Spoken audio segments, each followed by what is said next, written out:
Hello guys, tignan natin kung ano yung gift ni Madam sa akin last birthday ko. So ito yung binigay niya.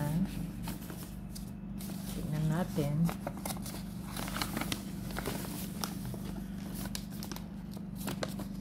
Binalot talaga sa papel. Mali, ito yung yung mga ginagawa niya na mga libro. So, dito niya na binalot. Okay lang. Ito. Wow!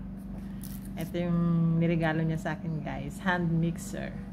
So, sabi niya, bago ko ipadala to, itatry ko muna. So, this time, matatry natin to kung okay nga siya.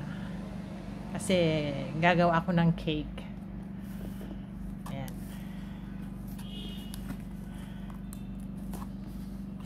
Oops.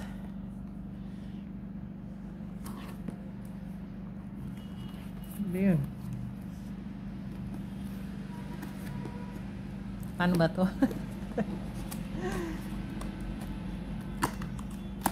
Ayan.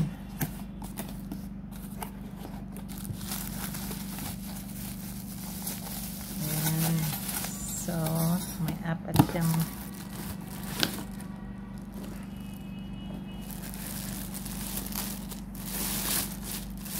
kasi dream ko talaga bumili ng mga gamit, guys, sa pang kusina, di ba? Para may remembrance tayo sa pag tatrabaho natin dito. So itatry muna natin kasi pwede nating ipalit kung may problema siya. So, ito yung usually ginagamit ko. Ito naman, gamit to sa paggawa ng para sa tinapay.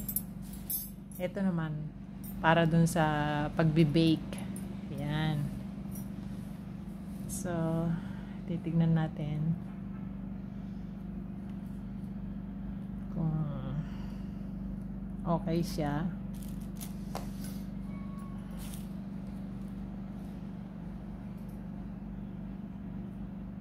Hi Bailey, ay Winky Lou. Winky Lou? Ano ba to? Anong watch ba to? So, ito, lalagay natin dito.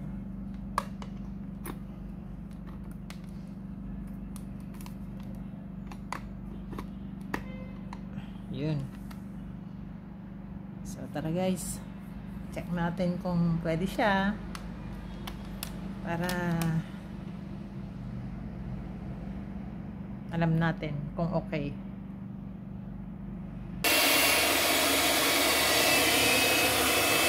So, ayan guys. Okay siya.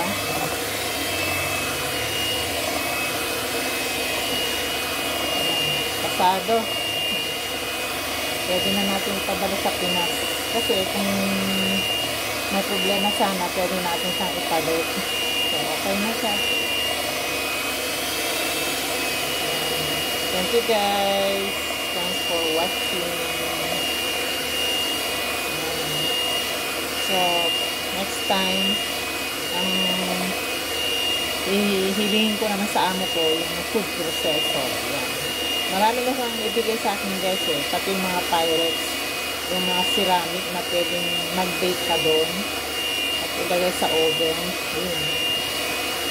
Binigyan na niya ako ng ganun.